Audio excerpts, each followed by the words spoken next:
The Epistle of James, chapter 5.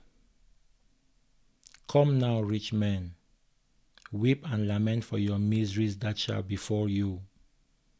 Your riches are corrupted, and moths have eaten your garments. Your gold and silver is rusted, and the rust of them shall testify against you, and shall eat your flesh like fire.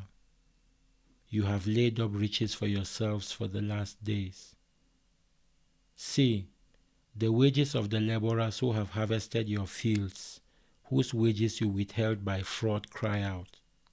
And the cries of these laborers who worked for you have entered into the ears of the Lord of the armies of Israel.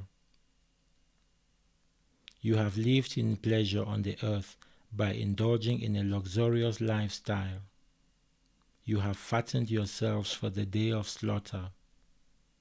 You have condemned and killed the righteous who did not oppose you. Brethren, be patient therefore until the coming of the Lord. See, the vine dresser waits for the precious fruit of the earth and has long patience for it until he receives the early and the latter rain. You too should also be patient. Be steadfast, for the coming of the Lord draws near.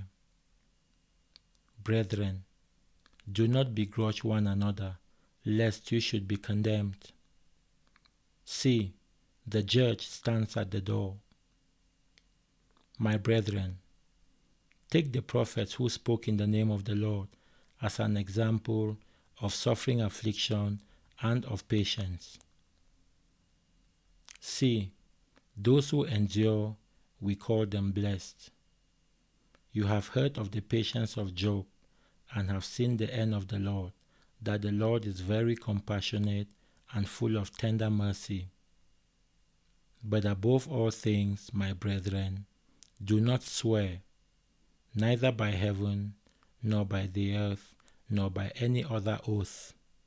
But let your yes be yes, and your no be no, so that you are not judged as a hypocrite. Is anyone among you undergoing hardships? Let him pray. Is anyone joyful? Let him make melody. Is anyone among you sick? Let him call for the elders of the church, and let them pray over him, anointing him with oil in the name of the Lord. And the prayer of faith shall save the sick, and the Lord shall raise him up. And if he has committed sins, he shall be forgiven those sins. Confess your errors to one another, and pray for one another, so that you may be healed. The active, earnest prayer of a righteous man is very powerful. Elijah was a human being having feelings and emotions just like ours, and he prayed earnestly that there should be no rainfall, and it did not rain on the earth for 3 years and 6 months. Moreover, he prayed again, and the heaven gave rain, and the earth produced her fruit. Brethren, if any of you wanders from the truth, and someone brings him back to the truth, let him know that he who converts the sinner from the deception of his way shall save a soul from death, and shall cover a multitude of sins.